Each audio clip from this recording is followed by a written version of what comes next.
ब्राह्मण का घर में जन्म लेने का उपकार क्या है? दूसरे को सीखने पड़ता है, और ब्राह्मण का घर में जन्म होने से पिता माता का आचरण देख कर ये खुद ही सीख जाता, ये उपकार है।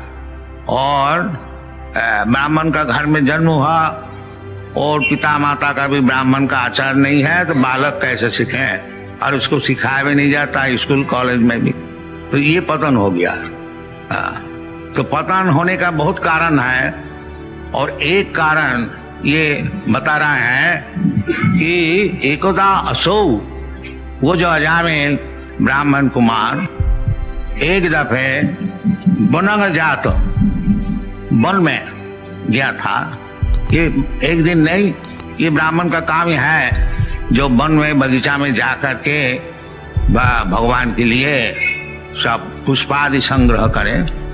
भगवान बोलता है पत्रम पुष्पम फलम तोयम जो मी भक्त्या प्रयच्छति। भगवान को अर्चन करने के लिए कोई ज्यादा खर्च नहीं है, जो खर्च कर सके वो खर्च करे खूब अच्छी तरह से, और जिसका पास पैसा है नहीं, खर्च नहीं कर सकता है, उसके लिए भगवान राजी है। जो थोड़ा सा पत्र हमको दो, थोड़ा सा पुष्प हमको दो। भगवान नहीं बोलता है जो हमको ये सोना के थाली में लूची पूरी कचौड़ी ले आकर। भगवान खाने का बहुत है, उनको खाने के लिए कोई अभाव नहीं है। उनको कहते हैं चिंतामणि प्रकर सदमसु कल्प वृक्ष लक्षावृतिषु सुरभिरभिपालयन्तम लक्ष्मी सहस्र शत संभ्रम से भगवान। भगवान की सेवा करने के लिए शत सहस्र हजारों लक्ष्मी गॉडेस ऑफ फॉर्चून सब सेवा करने के लिए तैयार। तो भगवान का कुछ अभाव नहीं है।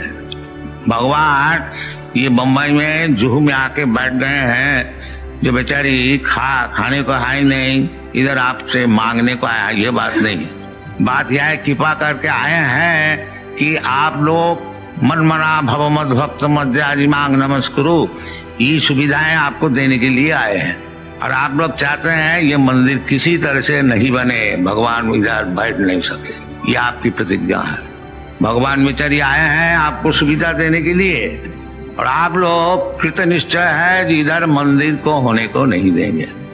जब कीर्तन होए पुलिस में एप्लीकेशन दो, और पुलिस साहब कहें कि कीर्तन इज न्यूसेंस, तो ये परिस्थिति है। इसका नाम है कलियुग।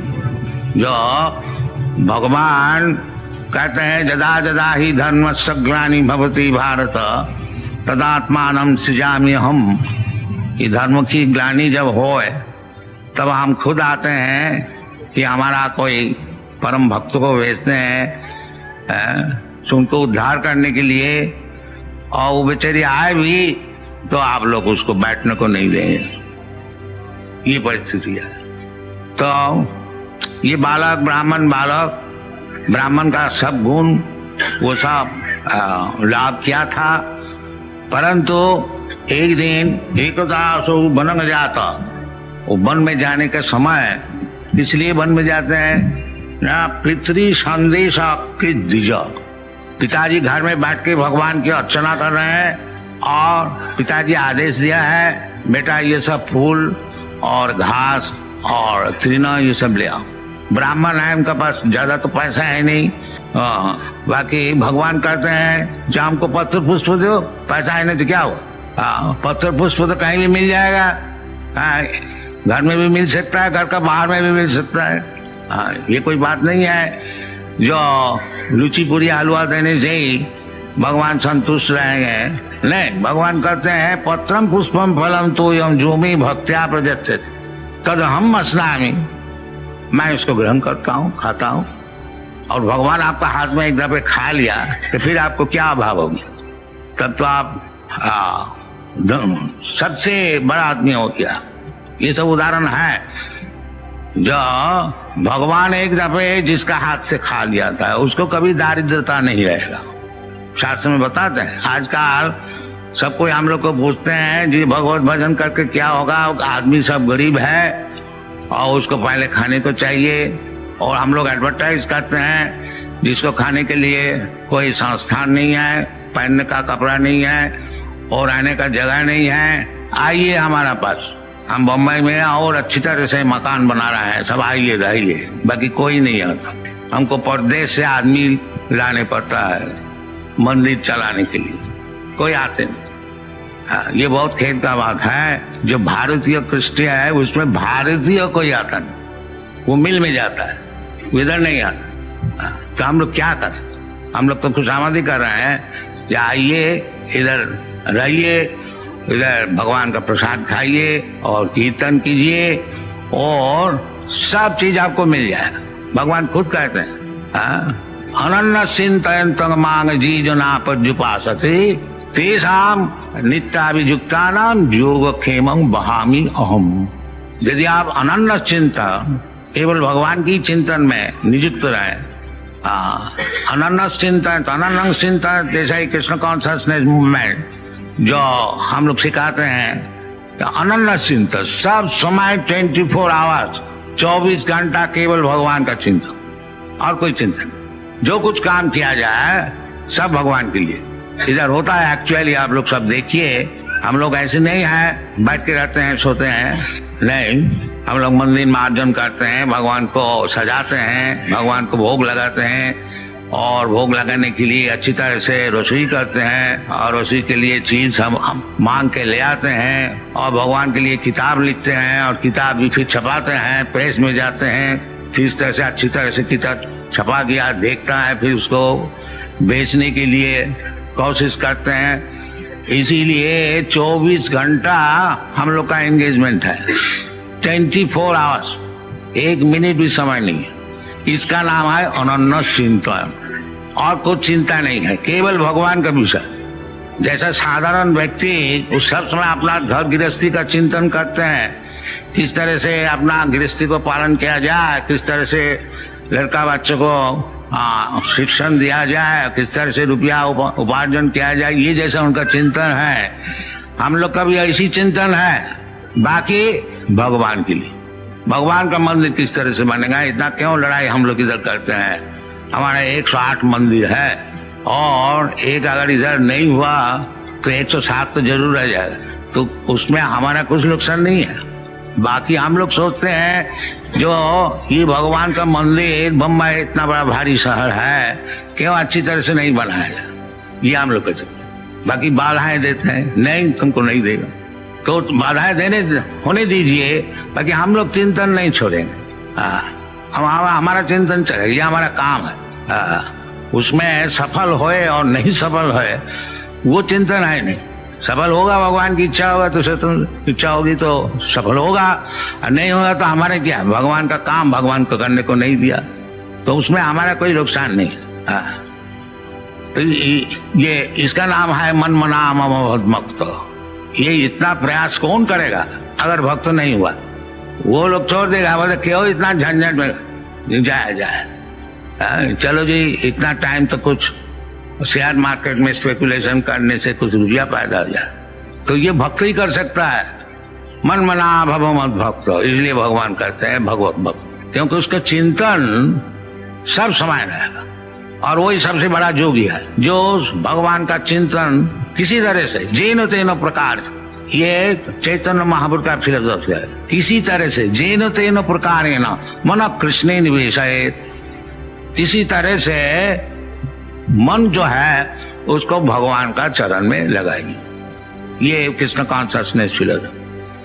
तो हर किसी का काम इधर है, कोई काम आप लीजिए उसमें कृष्ण सेंटर, इसलिए वो मन मना भव मत भक्त, वो भक्त हो गया और मन सब समय भगवान का चरण में उसको लगा रहा। तो उसके लिए भगवान खुद कहते हैं जो इस प्रकार जो व्यक्ति है सब समय हमारा चिंतन करते हैं, उसको कोई अभाव नहीं रहेगा। उसका अभाव का विषय है मैं खुद देखूंगा। तेषां नित्याभियुक्तानां योगक्षेमं वहामि अहम्। Whatever necessities they have got, Krishna will bring personally. Here, you take it.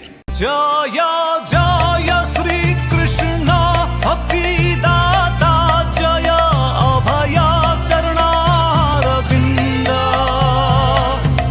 Jaya Prabhupada Jaya Prabhupada Jaya Prabhupada Srila Prabhupada Hare Krishna Hare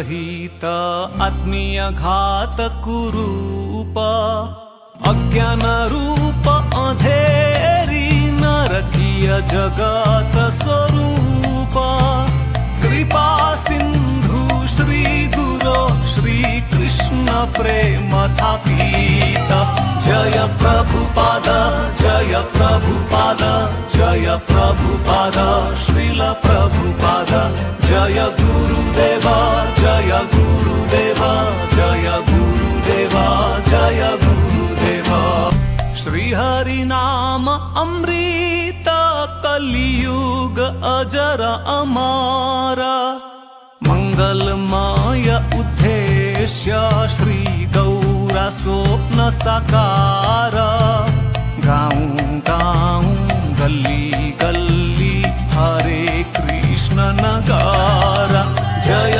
Prabhupada जय प्रभुपाद जय प्रभुपाद श्रील प्रभुपाद जय गुरुदेव जय गुरुदेव जय गुरुदेव जय गुरुदेव हरे कृष्णा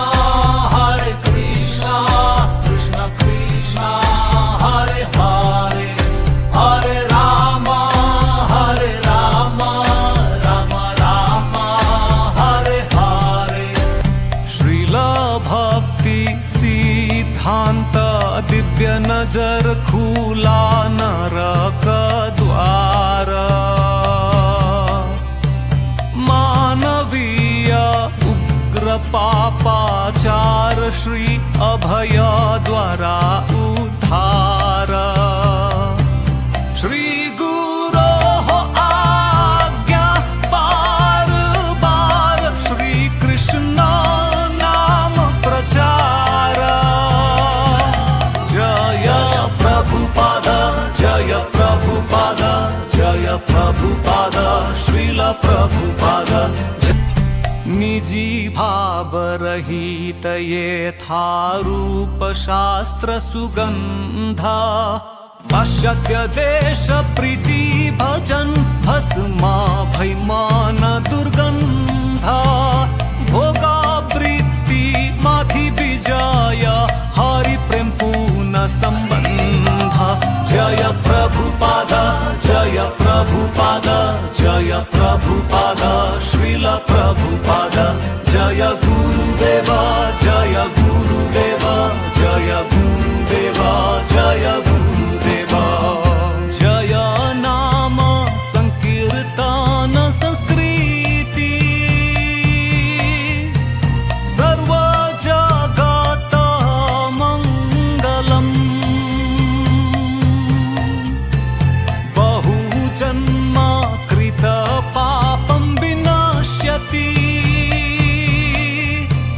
नमामि प्रभुपाद परम् संतनु सदा वन्दितं केवल हृदय भाव समर्पितं जय श्री कृष्ण भक्ति मूर्ति अभय चरणारविन्दं जय प्रभुपाद जय प्रभुपाद जय प्रभुपाद श्रील प्रभुपाद